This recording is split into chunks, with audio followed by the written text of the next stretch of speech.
Françaises et Français, mes amis, la campagne du premier tour s'achève. Voici venue la minute de vérité.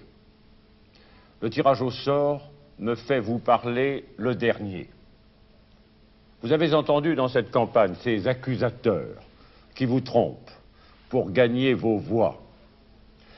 Ils vous disent que la France est faible. Ils vous trompent. La France est forte.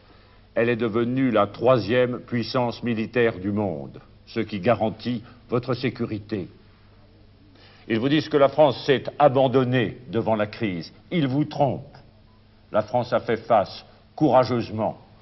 Sa situation cette année est meilleure que celle de la puissante Allemagne fédérale.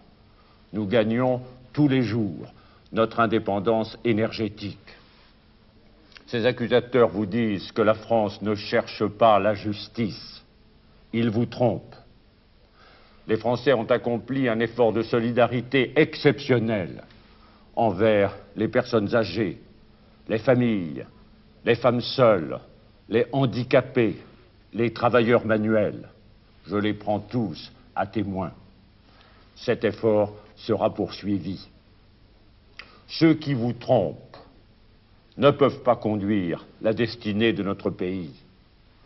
Le bon sens conduit à une conclusion simple. C'est celui qui a construit les fondations qui est le plus qualifié pour achever la maison. Voici mes objectifs. L'emploi. Assurer par priorité un emploi ou une formation à tous les jeunes qui se présenteront sur le marché du travail. J'en ai précisé et chiffré les modalités. La paix.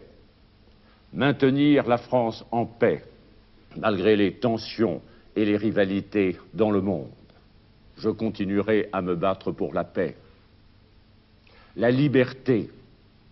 J'ai préservé la liberté en France.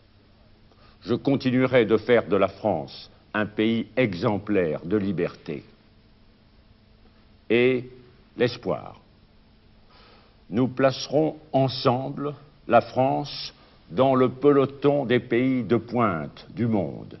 États-Unis, Japon et France. Nous en avons été capables dans les domaines militaires et nucléaires. Nous en sommes aussi capables dans les autres domaines. Dans cette campagne, je me suis tenu au-dessus des rivalités et des manœuvres de la politique. J'en avais le devoir. Vous m'avez confié le sort de notre pays en 1974. Je devais respecter votre aspiration à la dignité du débat politique et à l'unité de la France. Chacun des autres candidats représente un parti ou une tendance. Je suis le seul candidat de l'unité, le seul dont l'élection ne serait pas la victoire d'une fraction sur une autre. Les autres voient la France coupée en deux, en trois, en quatre. Je la vois une.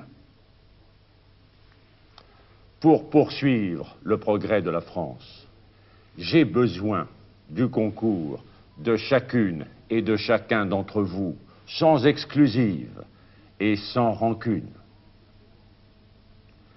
La France est au-dessus de nous, de nos ambitions et de nos querelles. Elle nous regarde comme une mère qui attend un signe d'affection.